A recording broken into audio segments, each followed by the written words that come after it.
जय हिंद दोस्तों, स्वागत है आपके अपने परिवार फ्यूचर रोजगार ऐप में।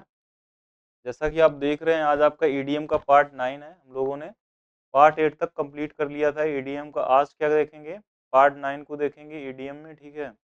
और 8 पार्ट तक हम लोगों ने अच्छे से कंप्लीट कर लिया है। तो आज देखा जाएगा पार्ट 9। लिखा है गोट द ग्रीन लाइट। इसका मतलब निकलता है दोस्तों,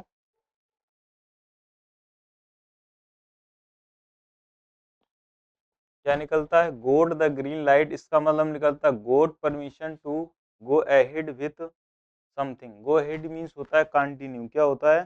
कंटिन्यू। देखो इसको कैसे पढ़ते हैं, गोट द ग्रीन लाइट। इसका जो आंसर क्या निकलता, मैंने आपको बताया, got permission to go ahead with something. किसी चीज या काम के लिए, किसी काम के लिए आगे बढ़ने की अनुमति। किसी चीज, क्या बोला, किसी चीज या किसी काम के लिए आगे बढ़ना, उसको क्या कहा जाता है? आप कहोगे sir goat the green light. अच्छा सर, इसको लर्न कैसे किया जाएगा? इसको लर्न कैसे किया जाएगा वो थोड़ा देख लेते हैं।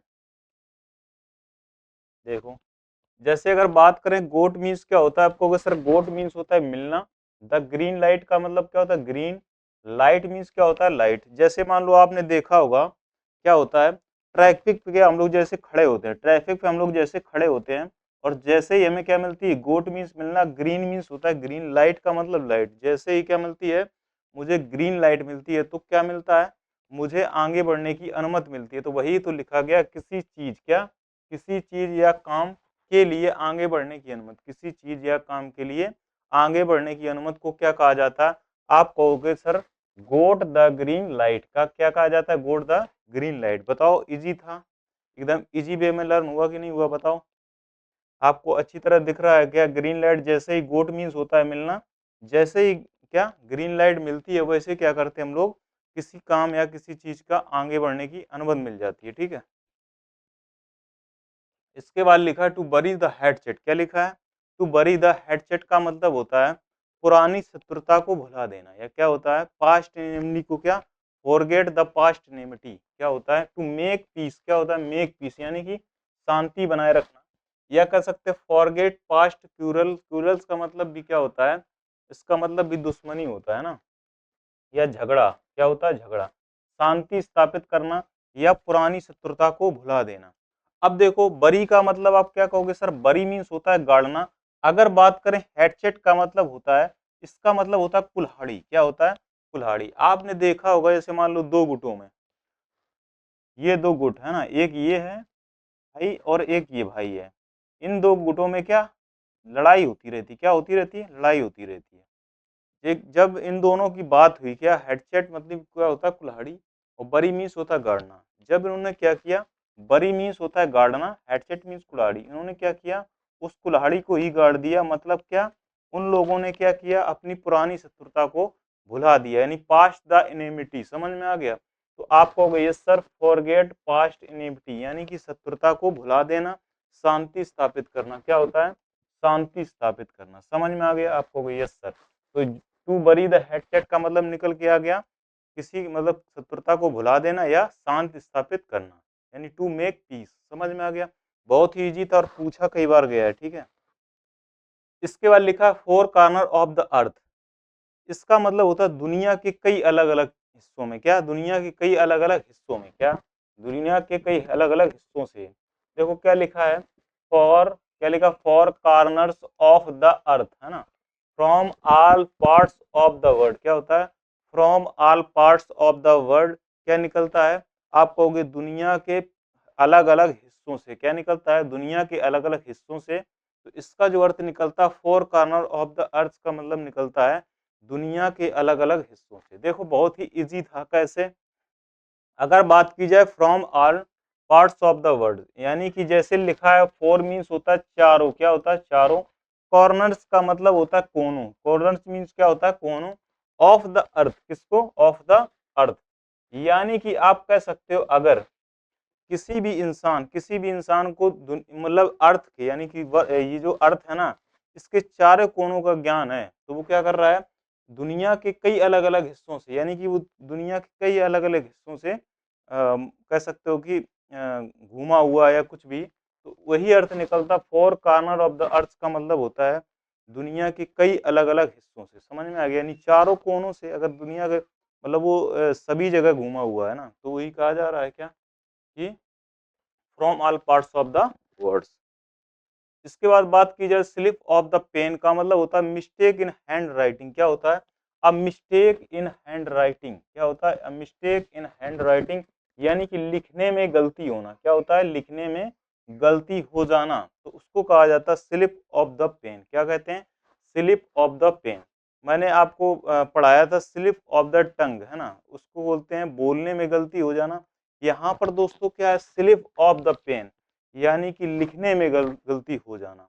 आपने कहा जैसे मान लो ये पेन चला रहा है कोई भाई, क्या ये एक पेन चला रहा है और ये क्या हो गया? स्लिप हो गया। क्या स्लिप हो गया? तो इसको लिखने में क्या हो जाता है? आप कहोगे सर गलती हो गई क्या?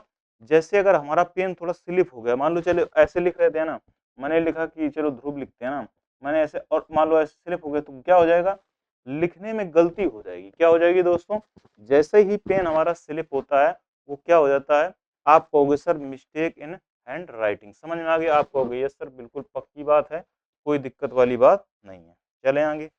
इसके बाद आ जाता प्लेन एज डे का मतलब होता है कुछ ऐसा जो समझना बहुत इजी हो। क्या? कुछ ऐसा जो समझना बहुत आसान हो, उसी को कहा जाता प्लेन एज डे। क्या कहते हैं? Plain as day. Plain as day का मतलब क्या होता है? Very obvious and easy to understand. क्या होता है? प्लेन एज डे का मतलब क्या होता है? इजी टू अंडरस्टैंड यानी कि समझने में आसान होना। क्या? किसी चीज को समझने में कुछ ऐसा जो समझने में क्या हो? बहुत ही आसान हो। समझ में आ गया? तो आपको यस सर। प्लेन मीन्स होता है साफ। क्या होता है? साफ। डे मीन्स क्या होता है? दिन में। क्या? दिन में। आपको अच्छी तरह पता है, जैसे मान लो कोई प्लेन पेज है। क्या?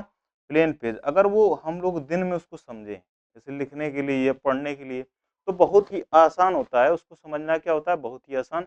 यानी प्लेन एज डे का मतलब होता है वेरी ओबियस या कह सकते हो इजी टू अंडरस्टैंड। समझ में आ गया? यानी कि समझने में आसान होना।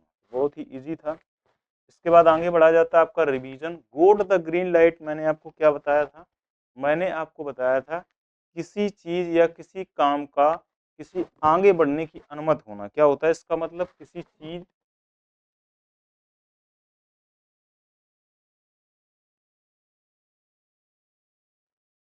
किसी काम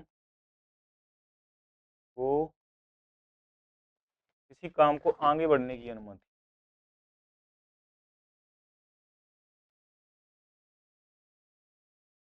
बढ़ने की अनुमति। ठीक है? किसी चीज या किसी काम को आगे बढ़ने की अनुमति होना, तो उसी को कहा जाता है गोड द ग्रीन लाइट। जैसे ही गोट मीन्स मिलती है, ग्रीन मीन्स क्या होता है? आपको सर ग्रीन मीन्स होता है हरी हरी, और लाइट मीन्स क्या होता है? लाइट। जैसे ट्रैफिक में आपने देखा होगा ग्रीन लाइट जैसे मिलती है हम लोग क्या हो जाता है? आप कहोगे किसी काम या किसी चीज का आगे बढ़ने की अनुमति मिल जाती है, तो वही लिखा गया है। टू बरी द हेडसेट का मतलब होता है फॉरगेट द पास्ट इनिमिटी। क्या कहते हैं? फॉरगेट द पास्ट इनिमिटी, या कह सकते हैं मेक पीस। क्या कहते हैं? यानी शांति बनाए रखना, या कह सकते हो पुरानी शत्रुता भुला देना। क्या होता है? पुरानी शत्रुता भुला देना या शांति बनाए रखना। क्या? शांति बनाए रखना। शांति शांति बनाए रखना, है ना। इसको ये भी कहा जा सकता है पुरानी शत्रुता भुला देना। अगर बात करें four corner of the earth का मतलब होता है दुनिया के मतलब दुनिया के कई अलग अलग हिस्सों से, उसको कहा जाता है क्या? Four corner of the world.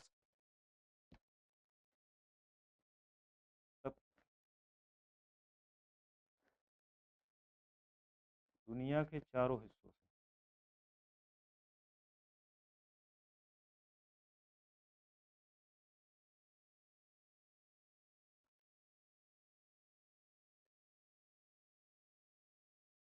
अगर बात करें स्लिप ऑफ द पेन का मतलब होता है मिस्टेक इन हैंड राइटिंग, कह सकते हो लिखने में गलती हो जाना। लिखने में गलती होना। लिखने में गलती होना। प्लेन एज डे का मतलब होता है इजी टू अंडरस्टैंड, कह सकते हो समझने में आसान होना, कोई चीज को, कोई ऐसा जो समझने में आसान हो, यानी समझने में आसान, समझने में आसान होना। समझ में आ गया आपको? बहुत ही इजी था, कोई दिक्कत वाली बात नहीं था। ये सारी की सारी पढ़ ली, और ये बहुत पूछी जाती है, क्या ये बहुत पूछी जाती है, ठीक है। तो इसको आपको सारी की सारी क्या करना है, एकदम मस्त तरीके से देखना अपनी तरह, ठीक है। इसके बाद लिखा है टू बीट द एयर, इसका मतलब होता है, मतलब यूजलेस एफर्ट। क्या होता है यूजलेस एफर्ट, कह सकते हो व्यर्थ का प्रयास करना होता है। क्या होता है, बेकार की कोशिश करना या व्यर्थ का प्रयास करते रहना, उसी को कहा जाता है टू बीट द एयर। क्या कहते हैं, टू बीट द एयर। जैसे मान लो ये भाई है, ये भाई है ना, ये भाई है, और ये देखो एकदम से एयर को बीट कर रहा है। क्या कर रहा है, एयर को बीट कर रहा है। अब ये एयर को बीट कर रहा है, तो क्या एयर इसको दिखेगी, या एयर को ये मार पाएगा? नहीं मार पाएगा। तो आप कहोगे सर बीट मीन्स होता है सर पीटना, एयर मीन्स होता है हवा। अब हवा को पीटने की अगर कोई बात करे, भाई जैसे मैंने आपसे कह दिया चलो हवा को पीटो, तो आप कहोगे यार व्यर्थ का प्रयास करो, बेकार की बात कर रहे हो ना। तो वही कहा जाता है यूजलेस एफर्ट होता है, टू डू यूजलेस एफर्ट कह सकते हैं, या कह सकते to make effort that are useless और वैन। ऐसा एफर्ट जो क्या होता है, व्यर्थ का होता है, यानी बेकार का होता है, उसी को कहा जाता है टू बीट द एयर। समझ में आ गया? तो इसका जो आंसर निकलता है क्या, व्यर्थ का प्रयास करना, यानी हवा को पीटना, व्यर्थ का प्रयास करना। तो टू डू मेक, क्या कह सकते हैं, यूजलेस एफर्ट। समझ में आ गया आपको? Yes sir. इसके बाद आगे बढ़ा जाता है, लिखा put one's best foot forward, का मतलब होता है अच्छा प्रभाव डालने का प्रयत्न करना। क्या, अच्छा प्रभाव डालने का प्रयत्न करना। आप कहोगे कैसे सर? जैसे पुट मीन्स होता है रखना, आप कहोगे सर पुट मीन्स क्या होता है, आप कहोगे सर रखना। अगर बात करें वंस की, वंस मीन्स होता है अपना, बेस्ट मीन्स होता है अच्छा, बेस्ट मीन्स क्या होता है अच्छा, और फुट मीन्स होता है पैर, फुट मीन्स क्या होता है पैर। फॉरवर्ड की बात करें तो इसका मतलब निकलता आगे। क्या निकलता आगे? हम लोग जब कबड्डी खेलते हैं, क्या हम लोग कबड्डी खेलते हैं, तो अपना सबसे जो मतलब जो कह सकते हो जो एकदम अच्छा प्रभाव डाले उस पैर को आगे लाते हैं। फॉरवर्ड मीन्स क्या होता है, आगे लाना। तो वही कहा गया है, अच्छा प्रभाव डालने का प्रयत्न करना या पूरी मेहनत करना। तो क्या करते हैं हम लोग, पूरी मेहनत करते हैं। जब कबड्डी वगैरह देखो जैसे ये खेल रहे हैं, तो ये क्या करते हैं, अपना बेस्ट जो फुट है ना, वो फॉरवर्ड करते हैं, यानी आगे करते हैं। क्यों? क्योंकि ये क्या करते हैं, अच्छा प्रभाव डालने का प्रयास करते हैं, और बहुत ही मेहनत करते हैं। क्या करते हैं, बहुत ही मेहनत करते हैं। तो वही कहा गया put one's best foot forward. क्या लिखा है, put one's best foot forward. तो इसका जो आंसर निकलता है अच्छा मतलब प्रयत्न करना, यह कह सकते हो बहुत मेहनत करना। समझ में आ गया? ट्राई इज हार्ड, लिखा try is hard is one's can. समझ में आ गया? तो आगे बढ़ा जाए, लिखा बेड ऑफ रोजेस, का मतलब होता है क्यूट, कंफर्टेबल या कंफर्टेबल सिचुएशन। क्या होता है, कंफर्टेबल सिचुएशंस की बात करें तो फूलों की सेज होती है, यानी आरामदायक स्थिति। क्या होती है, आरामदायक स्थिति को कहा जाता है बेड ऑफ रोजेस। क्या कहते हैं, बेड ऑफ रोजेस। अब बताओ दोस्त, बेड मीन्स तो सबको पता होता है पलंग। क्या होता है, पलंग। बेड मीन्स क्या होता है, पलंग। अगर बात करें रोज की, तो इसका मतलब होता है गुलाब की। अगर भाई साहब आपको गुलाब एकदम लगे हुए सजे बढ़िया है ना, और फूलों की सेज जैसा एकदम पलंग वगैरह मिल जाए, तो आप क्या कहोगे, यार बड़ा कंफर्टेबल लग रहा है। क्या लग रहा है, कंफर्टेबल। तो भैया कंफर्टेबल सिचुएशन को ही कहा जाता है बेड ऑफ रोजेज। अगर यहीं पर आ जाए बेड ऑफ थॉर्न्स की बात करें, तो वो होता है क्या, अनकंफर्टेबल सिचुएशन, यानी कि वो बेकार कह सकते हो। ये होता है फूलों की सेज, यानी कि कह सकते हो क्या लिखा है, an easy and happy situation, यानी कि ऐसी सिचुएशन जो आराम यानी खुशी दे, तो उसी को कहा जाता है बेड ऑफ रोजेज। आगे बढ़ा जाए, इसके बाद आता है हैव वंस हैंड फुल, का मतलब हो टू वेरी बिजी। क्या होता है, टू वेरी बिजी, मतलब किसका होता है, हैव वंस। क्या होता है, हैव वंस हैंड फुल। इसका मीन्स निकलता है दोस्तों to very busy, to very busy यानी बहुत व्यस्त होना। क्या होता है, बहुत व्यस्त होना। हैव मीन्स होता है होना, और वंस मीन्स अपने, हैंड मीन्स होते हैं हाथ, और फुल मीन्स क्या होता है, भरा हुआ। फुल मीन्स क्या होता है, पूरा। आपने देखा होगा जैसे ये भाई है, ये भाई है ना, इसके सारे के साथ सारे के सारे हैंड क्या है, फुल तरीके से भरे हुए हैं। क्या, फुल तरीके से भरे हुए हैं ना। फुल तरीके से जब भरे हुए हैं, तो भैया ये क्या है, एकदम बिजी लग रहा है। क्या लग रहा है, एकदम बिजी लग रहा है। कान में भी फोन, इधर लैपटॉप, इधर कीबोर्ड, तो वो सब क्या लग रहा है आपको, सर बिजी लग रहा है। क्या लग रहा है, हैव वंस हैंडफुल का मतलब होता है टू वेरी बिजी, यानी बहुत व्यस्त होना। क्या होना? बहुत व्यस्त होना। आ गया। इसके बाद बात करते हैं अलार्म्स एंड स्कर्जन का मतलब होता है कंफ्यूज, यानी कि कंफ्यूज एक्टिविटी इन अप्रोच, हंगामा या कोलाहल। क्या होता है? हंगामा कह सकते हैं या कोलाहल कह सकते हैं। जैसे देखो, आल मीन्स होता है सभी ने, आल मीन्स क्या होता है? सभी ने। रम्स का मतलब होता है रम, रम मीन्स क्या होता है? वही रम वाला, कैंटीन वाली रम, है ना। एक्सकर्जन का मतलब सैर। हम लोग क्या किए, जैसे मान लो ये सब सारे के सारे बच्चे हैं, बच्चे नहीं कह सकते हैं, बहुत बहुत बड़े लोग हैं। मान लो ये दो भाई है, भाई नहीं, मान लो ये दोस्त हैं, और ये कहाँ गए? आप कहोगे सर सैर करने गए। एक्सकर्जन का मतलब क्या बताया था मैंने? कहा था सैर करने। ये दोनों सैर करने गए, गोवा वोवा गए, बढ़िया है ना। तो इन्होंने क्या कर दिया, सभी ने, दो चार पांच थे और भी हैं, ठीक है, और भी दोस्त हैं, दो चार पांच दोस्त थे, उन्होंने क्या कर दिया, सभी ने रम पी लिया। शहर में जाके क्या कर दिया? रम पी लिया। फिर क्या करेंगे? आप कहोगे सर हंगामा ही खड़ा करेंगे, कंफ्यूज एक्टिविटी। क्या करेंगे? कंफ्यूज एक्टिविटी एंड अप्रोच, यानी हंगामा या कोलाहल खड़ा करना। तो इसका जो आंसर निकलता है यही निकलता है, ठीक है। अब देखो इसका क्या करते हैं, रिवीजन कर लेते हैं जो हम लोगों ने पढ़ा। जैसे लिखा बीट द एयर, क्या लिखा? Beat the air. मैंने क्या बताया? आप कहोगे सर ये एक यूजलेस एफर्ट है। क्या है? यूजलेस एफर्ट है, यानी बेकार का प्रयास करना या व्यर्थ का प्रयास करना। आप कह सकते हो बेकार का प्रयास करना, बेकार का प्रयास करना, इसी को कहा जाता है, इसी को कहा जाता है बीट द एयर। अगर बात करें put one's best foot forward का मतलब होता है अच्छा प्रभाव डालने की कोशिश करना, या कह सकते हैं बहुत मेहनत करना। इसका जो अर्थ निकलता है अच्छा प्रभाव डालने की कोशिश करना, अच्छा प्रभाव डालना, प्रभाव डालना, या कह सकते हो मेहनत करना। क्या होता है? मेहनत करना। तो भाई इसका मतलब यही निकलता है। इसको लर्न कैसे किया गया था? पुट मीन्स होता है रखना, वंस मीन्स अपना, बेस्ट का मतलब अच्छा, पुट मीन्स पैर, फॉरवर्ड मीन्स आगे। हम लोग जब कबड्डी खेलते हैं ना, तो बहुत ही मेहनत के साथ अपना सबसे अच्छा वाला पैर सबसे आगे रखते हैं, ताकि वो क्या हो, बहुत ही अच्छा प्रभाव डाले। क्या करें? बहुत ही अच्छा प्रभाव डाले खेल में। इसीलिए हम क्या करते हैं, बेस्ट फुट को फॉरवर्ड किया जाता है, ठीक है। तो ये वाला कैसे याद किया था? Beat the air. अगर आप एयर को पीटने की बात कर रहे हैं तो भैया बेकार की बात कर रहे हैं ना, बेकार का, व्यर्थ की बात कर रहे हैं, यूजलेस एफर्ट की बात कर रहे हैं, ठीक है भैया।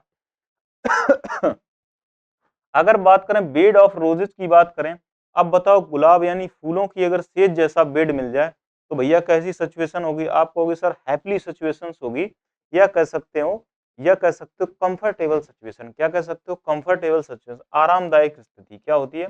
आरामदायक स्थिति, यानी फूलों की सेज। क्या होता है? फूलों की सेज,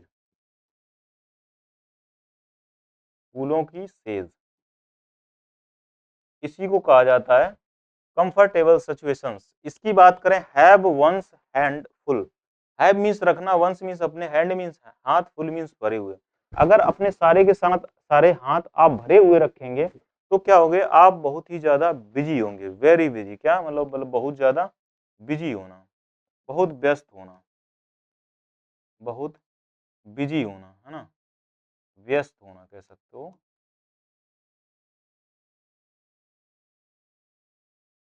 इसके बाद बात करें अलार्म्स एंड एक्सर्जन की बात करें, तो इसका मतलब दोस्तों निकलता है आल मीन्स सभी ने रम्स पी रखी थी, एंड और एक्सकर्जन, यानी कि सैर के समय क्या सारे के सारे दोस्तों ने रम पी रखी थी। और सैर करते समय अगर ऐसा कोई करता है तो वो क्या करेगा? आप कहोगे सर वो हंगामा करेगा, अप्रोरिंग करेगा, यानी कि हंगामा खड़ा करेगा। क्या करेगा? हंगामा, या कह सकते हो कोलाहल, यानी शोर मचाना। क्या होता है? कोलाहल। बताओ कोई दिक्कत यहाँ तक किसी को भी, किसी भाई को, किसी भाई को यहाँ तक कोई दिक्कत? आप कहोगे नहीं सर बिल्कुल दिक्कत नहीं है, एक बार और देख लिया जाएगा। जैसे लिखा बीट द एयर की बात करें तो बेकार का प्रयास करना, यानी कह सकते हो यूजलेस एफर्ट की बात करते हैं। पुट वंस बेस्ट फॉरवर्ड का मतलब होता है अच्छा प्रभाव डालने की कोशिश करना, या कह सकते हो मेहनत करना, ठीक है। इसके बाद करते हैं बेड ऑफ रोजेस की बात करते हैं। इसका मतलब निकलता है फूलों की सेज। क्या निकलता है? फूलों की सेज। अगर हैव वंस हैंडफुल की बात करें तो बहुत व्यस्त होना, यानी बिजी होना। अगर बात करें अलार्म्स एंड एक्सर्जन की, तो इसका जो अर्थ निकलता है, अलार्म एक्सर्जन का मतलब होता है कोलाहल या शोर मचाना, ठीक है। इसके बाद बात करते हैं लेट इन द डे का मतलब होता है इतनी देर से आना कि किसी काम का ना होना। क्या लेट इन द डे का मतलब होता है इतनी देर से आना जो किसी का काम का ना होना। लिखा हुआ है क्या लेट इन द डे, ठीक है। टू डिले, टू डिले क्या लिखा है to delay to be of any use, यानी कि इतना ज्यादा टू जो आता है ये निगेटिव वर्ड के लिए आता है। क्या इतना जितना नहीं होना चाहिए, इतना ज्यादा जितना नहीं होना चाहिए, इसका ये अर्थ निकलता है। डिले मीन्स क्या निकलता है आपको सर लेट होता है, इतना ज्यादा लेट था जितना नहीं होना चाहिए, उसी को कहा जाता है to delay to be of any use, जिसका कोई काम ही ना हो। इतना ज्यादा लेट जिसका कोई काम ना हो उसी को कहा जाता है, क्या कहा जाता है आपको लेट इन द डे। क्या लेट इन द डे। आइए समझते हैं। लेट की बात करें तो देर में, इन मीन्स होता है में और डे मीन्स दिन। और क्या हुआ जैसे मान लो एसपी साहब का क्या हुआ, एसपी साहब का दौरा था। क्या एसपी साहब का दौरा था हमारी तहसील में, और क्या हुआ ये भाई साहब ये कर्मचारी हैं और ये उस दिन क्या हुए, डे मीन्स क्या होता है दिन में, डे मीन्स क्या होता है दिन में, इन मीन्स में लेट, उस दिन में उस दिन ये क्या हुए लेट हो गया। मतलब इतना ज्यादा लेट हो जाना, यानी कि इतनी देर से आना कि किसी काम का, फिर ये किसी काम का ही नहीं हो गया। फिर ये किसी का काम नहीं, एसपी साहब पूछते रहे वो कहाँ है कहाँ है, वो इतना ज्यादा लेट हो गया वो किसी का काम का ही नहीं रहा। तो भैया यही होता है टू डिले। समझ में आ गया आपको भैया सर। वाइप द नोज का मतलब होता है धोखा देना, चीट करना। क्या होता है वाइप द नोज का मतलब होता है दोस्तों धोखा देना या चीट करना। जैसे आपने देखा होगा वाइप मीन्स होता है प्रहार करना। क्या होता है आपको सर प्रहार करना होता है। और नोज की बात करें तो नाक होता है। क्या नोज की बात करें तो नाक होता है। आपने देखा होगा सूर्पनखा, क्या सूर्पनखा लक्ष्मण ने क्या किया था, उसके नाक पर ही प्रहार किया था। क्यों, क्योंकि वो लक्ष्मण को क्या कर रही थी, धोखा देने का काम कर रही थी। क्या कर रही थी, धोखा देने का काम कर रही थी। तो वाइप द नोज किया था उसने, क्या किया था, प्रहार किया था किस पे, नाक पे। क्यों, क्योंकि वो धोखा दे रही थी, डिसीव कर रही थी, चीट कर रही थी, ठीक है, डिसीटफुल कर सकते हो, ठीक है भैया। इसके बाद निकलता है टू लॉस वंस हेड का मतलब होता है अचानक क्रोधित हो जाना। क्या लॉस वंस हेड का मतलब क्या होता है, अचानक क्रोधित होना। देखो बहुत ही इजी है। क्या loss self control, loss means खोना, self control means self control panic. आप कहोगे yes sir. To become confuse यानी कि परेशान होना, यानी अचानक से क्रोधित हो जाना, उसी को दोस्तों कहा जाता है क्या, आप कहोगे सर उसको कहा जाता है टू लॉस वंस हेड। अच्छा, लॉन्स मीन्स होता है गंवाना, वंस मीन्स अपना, और हेड मीन्स क्या होता है सर। जैसे मान लो कोई सर है और सर ने क्या लॉस हो गया, सर को लॉस हो गया तो अचानक से क्या हो जाएंगे भाई, क्रोधित हो जाएंगे। देखो एकदम से इतना ज्यादा गुस्सा हो रहा है भाई, ये सर इतने ज्यादा गुस्सा हो रहे हैं क्योंकि इन्होंने क्या कर दिया, लॉस वंस हेड, यानी कि इनके हेड को क्या हो गया, लॉस हो गया। तो अचानक से क्या हो जाएगा, ये सेल्फ कंट्रोल खो देगा, लॉस सेल्फ कंट्रोल। समझ में आ गया आपको कि यस सर। इसके बाद बात करते हैं afraid of one's own shadow, आसानी से भयभीत होने वाला। क्या आसानी से भयभीत होने वाले को क्या कहा जाता है आपको सर, इसको कहा जाता है afraid of one's own shadow. Own shadow का मतलब होता है खुद की छाया से। क्या खुद की छाया से, और क्या एफ्रेड, अगर कोई इंसान क्या अपनी खुद की छाया से डर रहा है तो वो आसानी से भयभीत हो सकता है। तो वही लिखा है आसानी से भयभीत होने वाला, यानी कि कह सकते हो वेरी नर्वस। क्या वेरी नर्वस, या इजिली क्या होता है, इजिली फ्रिटेंड। क्या होता है, इजिली फ्रिटेंड का मतलब डरा हुआ, ठीक है। अच्छा सर, तो afraid of one's own shadow, इसका मतलब एफ्रेड का मतलब होता है भयभीत, one's means one's own shadow का मतलब होता है अपनी छाया से। अगर मान लो जैसे ये भाई है, यहाँ पर खड़ा था ये भाई है ना, अब इसकी छाया ये पड़ रही है कहाँ, ये, अब इसकी दोस्त की छाया ये पड़ रही है। जब ये दोस्त की छाया मतलब हम जैसे ऐसे मान लो खड़े हैं, ठीक है, अब मेरी छाया पड़ रही है, मैं उसी छाया से डर रहा हूँ कि ये भूत तो नहीं है यार, है ना, क्या कर रही है, भूत चुड़ैल तो नहीं खड़ी है। ऐसे हम लोग डरने लगते हैं। जब कोई इंसान अपनी छाया से ही डर रहा है, अब समझ लो आप, है ना, अगर क्या कर रहा है, afraid of one's own shadow कर रहा है, afraid of one's own shadow, own shadow यानी अपनी छाया से डर रहा है, तो भैया आसानी से भयभीत हो रहा है, बस वही है। समझ में आए?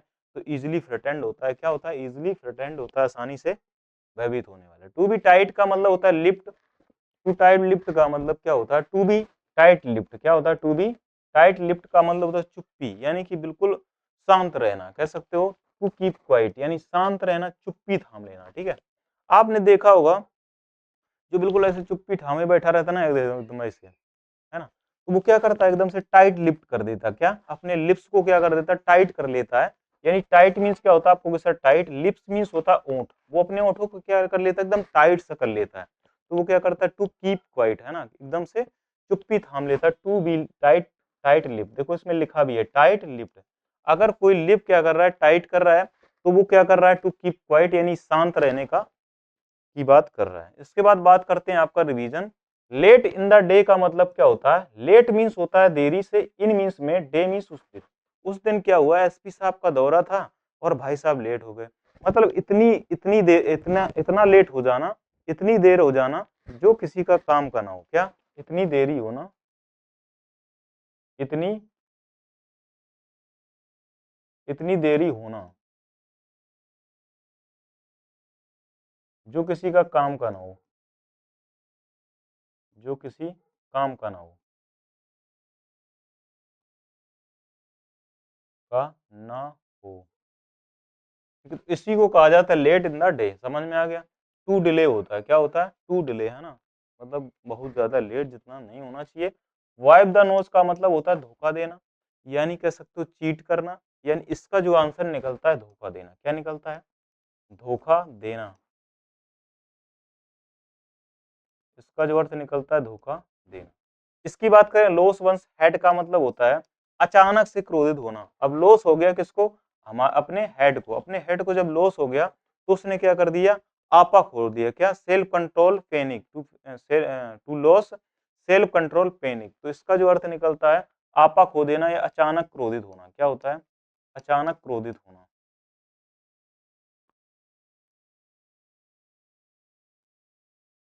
क्रोधित होना इंग्लिश में क्या कहते हैं, आप कहोगे सर इसका मतलब निकलता है to lose self control panic. समझ में आ गया, तो इसका आंसर ये निकलता है। Afraid of one's own shadow का मतलब होता है इजिली थ्रेटन्ड, कह सकते हो आसानी से भयभीत होने वाला,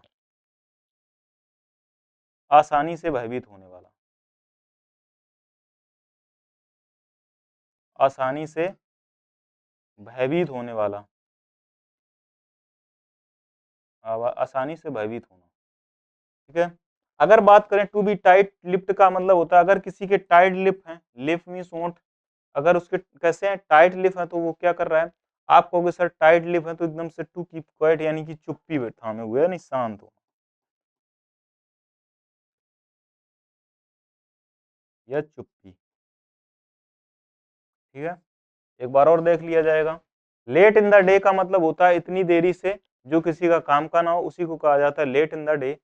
वाइप द नोज का मतलब होता है धोखा देना, चीट करना। Wipe the nose, wipe means होता है प्रहार करना, नोज मीन्स नाक पर। सूर्पनखा के नाक पर प्रहार किया था, वो क्या कर रहा था, लक्ष्मण को धोखा दे रही थी। टू लॉस वंस हेड का मतलब क्या निकलता है, टू लॉस वंस हेड का मतलब निकलता है क्या, अचानक से क्रोधित हो जाना, क्योंकि हेड को क्या हो गया था, लॉस हो गया था।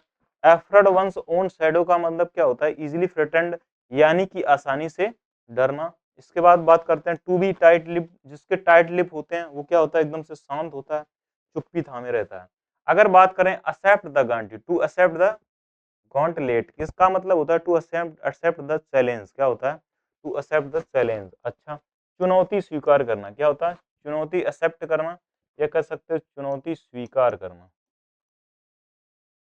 ठीक है, हिंदी में चुनौती स्वीकार करना, इसी का कहा जाता है टू एक्सेप्ट द गॉन्टलेट। ठीक है, तो देखो एक्सेप्ट मीन्स क्या होता है, आपको सर स्वीकार करना, और गॉन्टलेट का मतलब होता है दस्ताने। क्या होता है, दस्ताने। आपने देखा होगा महेंद्र सर को, यानी धोनी सर को देखा होगा आपने, धोनी सर को देखा होगा, जैसे मान लो कोई बल्लेबाज देख रहे हो एकदम से गेंद करा रहा है, जैसे ब्रेटली था, उसको मान लो बॉल करा रहे हैं सर को, और सर को गुस्सा आ गई, फिर सर ने क्या किया, उन्होंने क्या, चलो अब क्या करते हैं, उन्होंने अपने गॉन्टलेट यानी दस्तानों को फिर वो क्या करते थे, एकदम उतार के रख देते थे, अब आ जाओ बेटा। फिर वो क्या करते थे, एक्सेप्ट द चैलेंज करते थे, यानी चुनौती को स्वीकार करते थे। एक्सेप्ट करना, गॉन्टलेट मतलब दस्तानों को उतार कर फिर वो क्या करते थे, टू एक्सेप्ट द चैलेंज, यानी कि चुनौती को स्वीकार करना।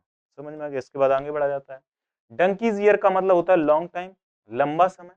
डंकीज ईयर का मतलब क्या होता है, लंबा समय। अगर कोई इंसान, डंकी मीन्स होता है गधा, ईयर्स मीन्स होता है सालों साल। अगर कोई कोई इंसान गधा की तरह काम कर रहा है, किसकी, गधा की तरह काम कर रहा है, यानी कि डंकी की तरह काम कर रहा है, तो वो बहुत लंबे समय तक काम करेगा, यानी कि अ लॉन्ग टाइम। क्या होता है, उसको बहुत लंबा समय। इसके बाद बात करते हैं burn hole in one's pocket. One a hole in a one's pocket का मतलब निकलता है बहुत ज्यादा खर्चा होना, या कह सकते हो जल्दी खर्चा करना, जल्दी से पैसे खर्च करना। क्या होता है? जल्दी से पैसे खर्च करना। मनी स्पेंट क्विकली क्या होता है? Money spent quickly. समझ में आ गया आपको? हो गया। अच्छा सर, बर्न मीन्स होता है सर जलना। बर्न मीन्स की बात करें जलना। आ मीन्स होता है एक, होल मीन्स होता है छेद। ठीक है। इन मीन्स होता है में, वंस पॉकेट का मतलब अपना पॉकेट। जैसे मान लो क्या हुआ, वो बंदा क्या करता था, मान लो मार्केट जाता था। कहाँ? मार्केट जाता था। और मार्केट जाते समय क्या उसके मतलब बर्न क्या हो गया था, उसकी पॉकेट बर्न हो गई थी, यानी कि उसकी पॉकेट क्या हो गई थी, थोड़ी सी जल गई थी, है ना। वो पैसे डालता था और वो बर्न पॉकेट था, तो वहां से निकल जाते थे, यानी नीचे गिर जाते थे। और वो ऐसे डेली करता था, ऐसे करता यार पैसे बहुत खर्चा हो रहे हैं, मतलब बर्न पॉकेट। उसको बाद में पता चला, अरे यार बर्न पॉकेट बर्न हो गया, तो वही लिखा है, अरे हॉल हो गया, छेद हो गया। अगर क्या हो गया, जैसे आपके पॉकेट में बर्न यानी जल गई है और उसमें क्या छेद हो गया, तो आप पैसे डालते जाते हैं, पैसे डालते जाते हैं ना, तो वो क्या गिरते जाते हैं, तो आपको ऐसे ही लगेगा कि बहुत ज्यादा खर्चा हो रहा है, तो वो इसको जल्दी से पैसे खर्च करना, तो उसको यही लग रहा है बहुत जल्दी पैसे खर्च हो रहे हैं, तो जल्दी से पैसे खर्चा करना यानी मनी स्पेंट क्विकली। ठीक है। इसके बाद बात करते हैं to pour oil on trouble water का मतलब होता है गुस्सा शांत होना। क्या होता है? गुस्सा शांत करना।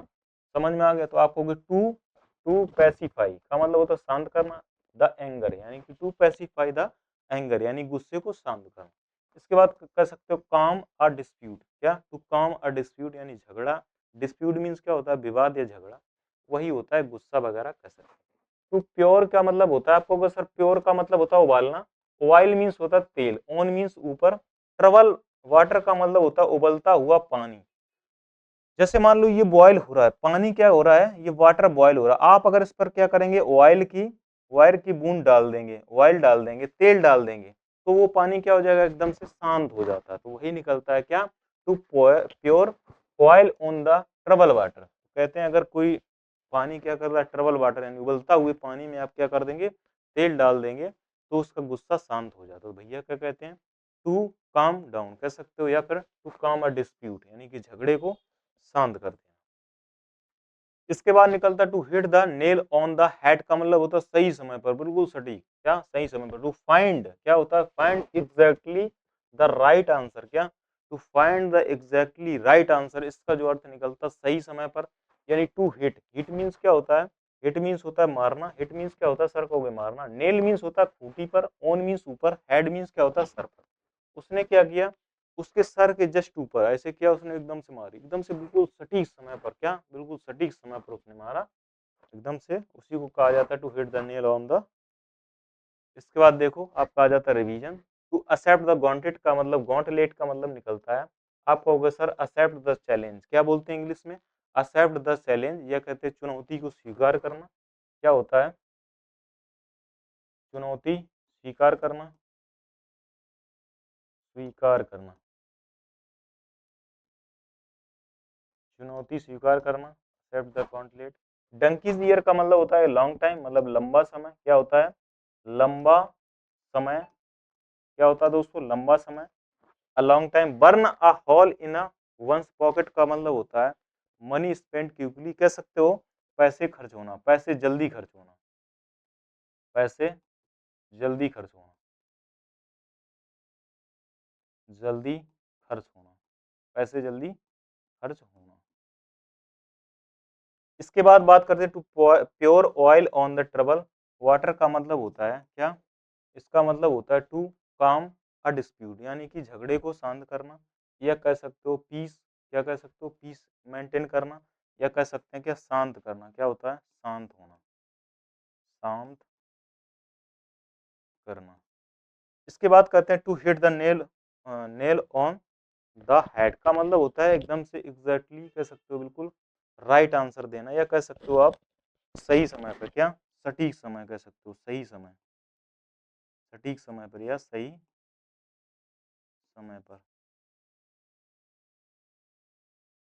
बिल्कुल सटीक होना या फिर सही समय का ना, इसको कहा जाता है। एक बार देख लेते हैं। एक्सेप्ट मीन स्वीकार करते हैं, गॉन्टलेट की मतलब होता है दस्ताने। फिर वो महेंद्र सिंह धोनी क्या करते थे, अपने दस्तानों को एकदम से हटा के फिर क्या करते थे, एक्सेप्ट द चैलेंज यानी कि चुनौती को स्वीकार करते थे। डंकी ईयर, अगर कोई इंसान सालों साल गधों की तरह काम करता है, तो वो लंबा ही समय लेगा। तो उसका आंसर ये निकलता है लंबे समय। Burn hole in a pocket, अगर आपकी पॉकेट जल गई है और उसमें एक छेद हो गया है तो आप पैसे डालते रहेंगे और वो गिरते रहेंगे, तो मतलब क्या होगा, बहुत जल्दी पैसे खर्च हो जाना, तो उसी को कहा जाता है spend the money quickly, money spend quickly. समझ में आ गया, तो इसका यही आंसर निकलता है। इसके बाद बात करते हैं to pour oil on the water, trouble water, अगर देखो क्या उबलते हुए पानी में क्या डालेंगे आप, ऑयल डालेंगे तो उसका गुस्सा शांत हो जाएगा, क्या हो जाएगा, टू काम डिस्प्यूट कह सकते हो, ठीक है। इसके बाद देखते हैं to hit the nail on the head, का मतलब होता है एकदम से एग्जैक्ट टाइम कह सकते हो, बिल्कुल सही समय पर, ठीक है भैया, सटीक कह सकते हो। कीप एन ओपन हाउस का मतलब होता है सभी का स्वागत करना, क्या होता है, सभी का स्वागत करना। वेलकम ऑल मेंबर्स क्या होता है, कीप एन ओपन हाउस का मतलब निकलता है वेलकम ऑल मेंबर्स, क्या निकलता है, वेलकम ऑल मेंबर्स। मैं थोड़ा पानी पी लेता हूँ।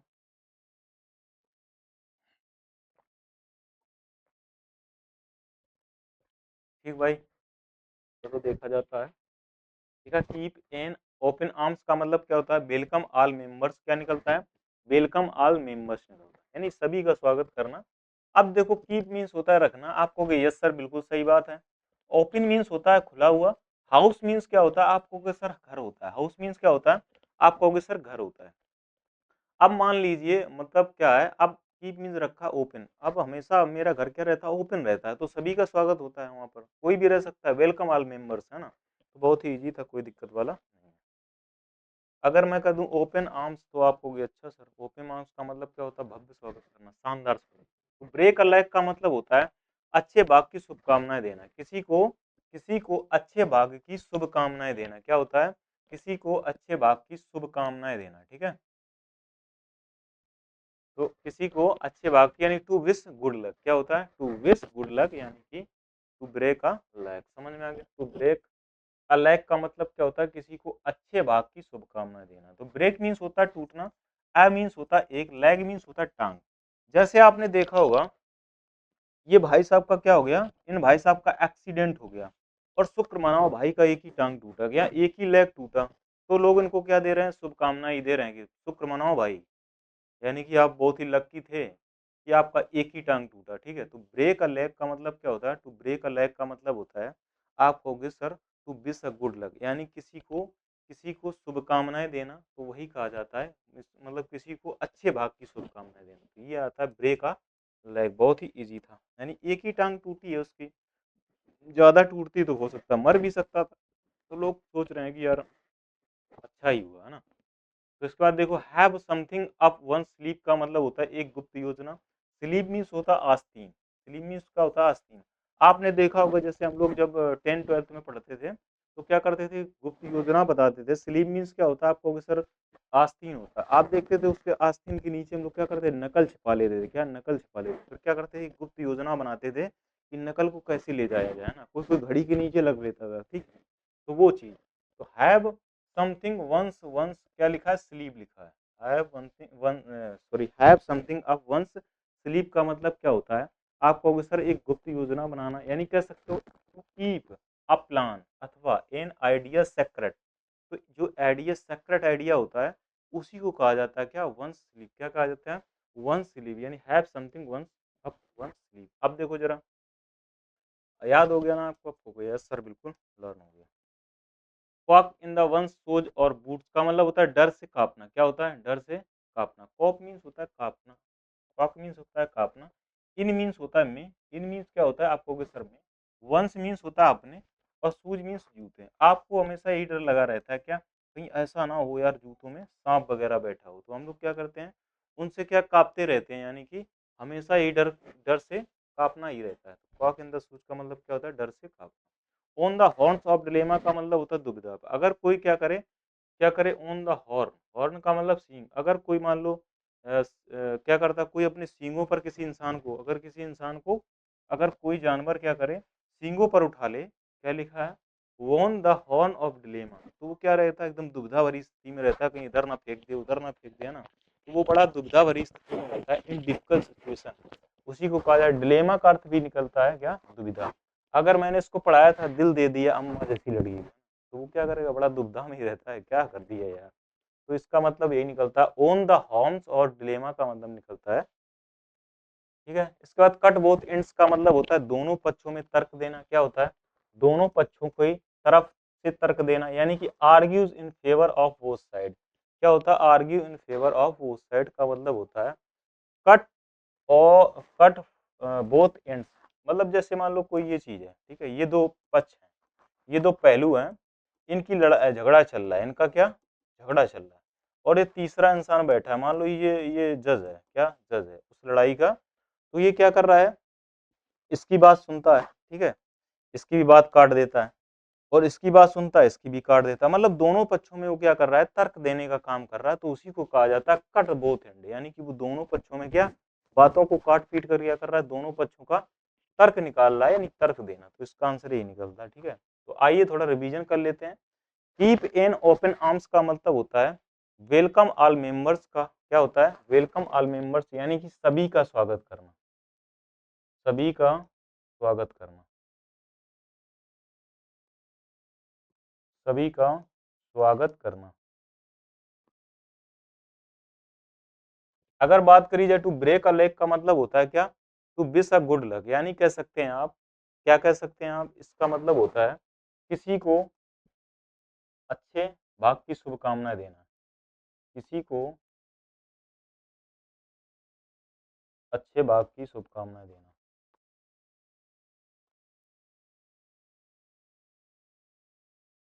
शुभकामनाएं देना, ठीक है,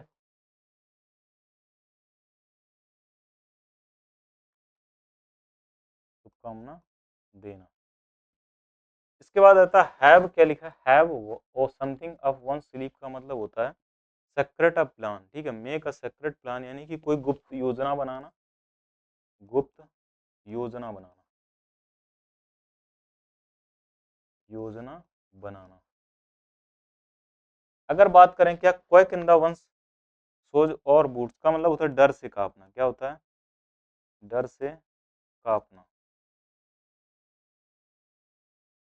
अगर बात करें on the horns of dilemma का मतलब होता है डिफिकल्ट सिचुएशन, यानी दुविधा भरी स्थिति, दुविधा में होना, हमेशा दुविधा होती है। कट वोदेंस का मतलब होता है, इसका मतलब होता है ऐसा इंसान जो दोनों पक्ष में क्या, दोनों पक्ष में निर्णय देता नहीं तर्क देता है, दोनों पक्षों में तर्क देना, दोनों पक्षों में तर्क देना, तर्क देना। आया समझ में? बताओ फिर एक बार देख लिया जाए। कीप एन ओपन आर्म्स मतलब आप क्या करते हो? अपना घर ओपन रखते हो, तो मतलब क्या करते हो? वेलकम्स ऑल मेंबर्स, यानी कि सभी का क्या करते हो? स्वागत करते हो। ठीक है, इसके बाद बात करें टू ब्रेक अ लेग। अगर किसी का एक ही टांग, मान लो एक्सीडेंट हो गया, एक ही टांग टूटा है, तो उसके लोग क्या कहेंगे? भाग्यशाली हो जो एक ही टांग टूटा है, यानी कि उसको क्या कर रहे हैं? विश कर रहे हैं गुड लक का। तो विश करना, टू विश गुड लक, यानी कि अच्छे भाग की शुभकामनाएं देना। Have something of one sleep का मतलब होता है एक गुप्त योजना, यानी सेक्रेट प्लान तैयार करना, उसी को कहा जाता है। स्लीप मीन्स क्या होता है? आपको गया आस्तीन, हम लोग क्या करते थे? नकल अकल ले जाने के लिए आस्तीन में जुगाड़ बनाते थे, कैसे क्या ले जाए, तो गुप्त योजना ही होती है। Quack in the, quack means होता है कांपना, इन द वन शूज या बूट। अगर हमारे बूट कहीं रखे हैं तो हम लोग कांपते ही रहते हैं, ऐसा ना हो कहीं इसमें सांप वाप बैठा हो ना, तो वो डर लगता है, एक डर सा लगना या कांपते रहना, डर सा से कांपना। On the horn of dilemma, अगर क्या करता है कोई, हॉर्न मीन सींग पर, अगर कोई जानवर किसी को सींग पर उठा ले तो वो हमेशा दुविधा में ही रहेगा, किधर फेंकेगा पता ही नहीं। कट बोथ इंट्स का मतलब होता है दोनों पक्षों में तर्क देना, यानी कह सकते हो जैसे मान लो इधर और इधर दो पक्ष हैं और दोनों तरफ की बातें सुन रहा है, दोनों तरफ वो कट कर रहा है, तो क्या कर रहा है? वो दोनों पक्षों में तर्क दे रहा है, यानी कह सकते हो दोनों पक्षों में तर्क देना। ठीक है, आज का आपका ये पार्ट 9 था, पार्ट 9 ही था शायद। तो हम लोगों ने पार्ट 9 को एकदम बेहतरीन तरीके से कंप्लीट किया ईडीएम का, और सारी की सारी आपको लर्न हो गई होंगी, है ना? और पीछे जो हो रही है वो सारी की सारी तो लर्न हो ही रही होंगी। आपको क्या करना है? इसको नोट डाउन करते रहना बेहतरीन तरीके से। एक बार क्या करिए, इसको बस एक बार रिवीजन करिए सही से, है ना? फिर आप देखना कि आपको सारी की सारी ईडीएम्स तैयार हो जाएंगी, और आपके एग्जाम में 2 से 3 ईडीएम आता भी है, तो 2-3 मार्क्स यहाँ से आप गेन कर सकते हैं, और ऐसे ही आपको पढ़ते रहना है, और मैं आपको ऐसे ही पढ़ाता रहूँगा एकदम बेहतरीन तरीके से। आज के लिए इतना ही। जय हिंद, जय भारत।